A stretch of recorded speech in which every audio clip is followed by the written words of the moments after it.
दोस्तों, रेलवे आपकी वेटिंग वाली टिकट को ना सिर्फ और सिर्फ दो ही तरीके से कंफर्म करता है। जो कंफर्म करने का पहला तरीका है ना, इसके बारे में आप जानते होंगे, लेकिन जो कंफर्म करने का दूसरा तरीका है जिसके बारे में आप नहीं जानते होंगे, इसी दूसरे तरीके पे ही डिपेंड करता है कि रेलवे आपकी जो वेटिंग वाली टिकट है वो कंफर्म करेगी या फिर उसको वेटिंग में ही रोक देगी। इस वीडियो में आपको मैं दोनों तरीके के बारे में बताऊंगा और सिर्फ आपको बताऊंगा नहीं, लेके चलूंगा अपनी मोबाइल फोन की स्क्रीन पर और आपको बिल्कुल लाइव प्रैक्टिकल करके दिखाऊंगा कि आप ये खुद से कैसे पता कर सकते हैं कि आपकी जो वेटिंग वाली टिकट है वो कंफर्म हो पाएगी या फिर वेटिंग में ही रुक जाएगी। तो यहाँ पे हम लोग बात करें ना सबसे पहले वाले तरीके के बारे में, जिसके बारे में नॉर्मली सभी लोग जानते हैं, लेकिन मैं आपको फिर भी बताऊंगा। मान लीजिए कि आपने ज़्यादा नहीं, सिर्फ एक नंबर की अपनी वेटिंग वाली टिकट को बुक कर रखा है, तो रेलवे इसको कंफर्म कब करेगा? जब भी आपकी ट्रेन में उस पर्टिकुलर कोच में किसी ने अपनी एक कंफर्म टिकट को कैंसिल कर दिया, तो रेलवे आपकी जो एक नंबर वाली वेटिंग है ना, इसको उठा करके कंफर्म कर देगा।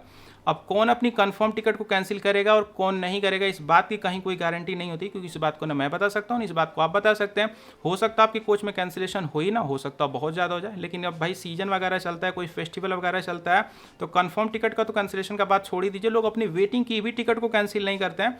हाँ, हालांकि मैं बिल्कुल भी नहीं कह रहा हूँ कि लोग अपनी कंफर्म टिकट को कभी कैंसिल करते नहीं, करते होंगे, लेकिन कब कैसे और कितना करेंगे इस बात की कहीं कोई गारंटी नहीं होती है। तो इस पॉइंट पे बात करने का यहाँ पे कोई भी सेंस नहीं बनता। अब यहीं पे निकल करके आ जाता है हमारा दूसरा पॉइंट, और इसी पे डिपेंड करता है आपकी वेटिंग टिकट का जो है वो कंफर्मेशन चांस। ध्यान से सुनिएगा, नॉर्मली आपको यही लगता है कि आपकी ट्रेन की सारी सीट जो है वो पहले फुल हो गई होंगी, उसके बाद रेलवे आपको वेटिंग वाली टिकट देना शुरू कर दिया, लेकिन ऐसा होता बिल्कुल भी नहीं है। जैसे आपकी ट्रेन की 50% सीटें फुल होती है ना, रेलवे आपको वेटिंग वाली टिकट पकड़ाना शुरू कर देता है। अभी आप ये सोच रहे होंगे कि रेलवे ने 50% सीटें क्यों बचाई, तो ये जो 50% सीटें बचाई गई ना, ये डिफरेंट कोटास के लिए बचाई गई। कुछ कोटों का नाम आपने सुन भी रखा होगा, जैसे ladies quota, senior citizen quota, premium Tatkal Kota.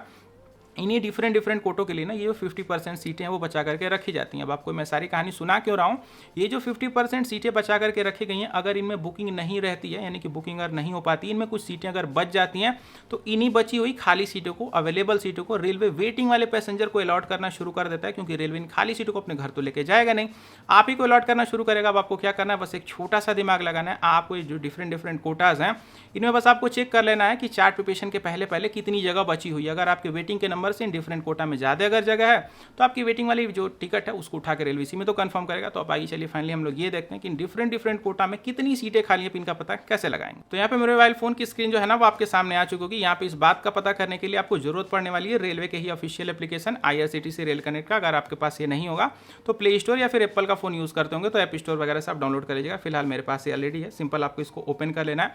Open करने के बाद यहाँ पे मैं सबसे पहले थोड़ा सा लॉगिन वगैरह कर लेता हूँ। तो मैंने यहाँ पे अपना लॉगिन जो है वो कंप्लीट कर लिया। ट्रेन वाले ऑप्शन पे क्लिक करेंगे, बुक टिकट पे हम लोग क्लिक करेंगे। अब आपको क्या करना है वो प्रोसेस अब देखिए। आपको अपने जर्नी का दोनों स्टेशन, क्लास, ये सारी चीज़ों को आपको एक बार सेलेक्ट कर लेना है। सेलेक्ट करने के बाद सिंपल से आपको एक बार सर्च ट्रेन्स पे क्लिक कर देना है।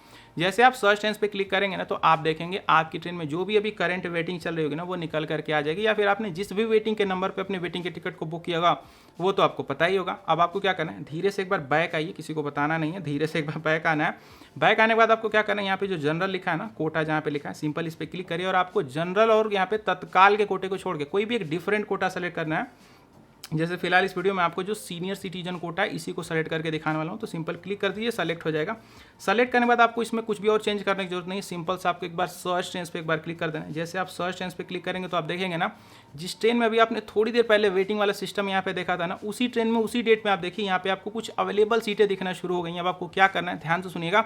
अगर आपके जर्नी डेट के बिल्कुल पहले पहले तक, यानी कि चार्ट प्रिपरेशन के पहले पहले तक, अगर आपको यहाँ पे डिफरेंट कोटाज में खाली सीटें अगर दिखती हैं, तो अगर आपके जो वेटिंग के नंबर से यहाँ पे जो सीटें हैं वो ज़्यादा खाली हैं, तो यहाँ पे मान के चलिएगा कि अगर इन खाली सीटों की बुकिंग अगर नहीं हो पाती है बिल्कुल लास्ट मोमेंट तक, तो यहाँ पे इन खाली सीटों को रेलवे अपने घर लेके नहीं जाएगा। मैंने आपको थोड़ी देर पहले भी बताया था, इन्हीं खाली सीटों को यहाँ पे आपको अलॉट करना शुरू कर दिया जाएगा। और एक चीज़ का ध्यान दीजिएगा, अगर आपको इन डिफरेंट कोटा में खाली सीटें नहीं दिखती हैं, नॉट अवेलेबल वगैरह दिखाता है, तो मान लीजिएगा कि जो डिफरेंट कोटा है वो फुल हो चुके हैं और अब आप पूरी तरीके से डिपेंड है कैंसिलेशन पे। और कैंसिलेशन होगा कि नहीं ये तो लक बाई चांस वाला गेम है, मैंने आपको इसको भी शुरू में बताया था। फिलहाल वीडियो आपको कैसे लगी कमेंट करके जरूर बताइएगा। मिलूंगा अगली वीडियो में, गुड बाय।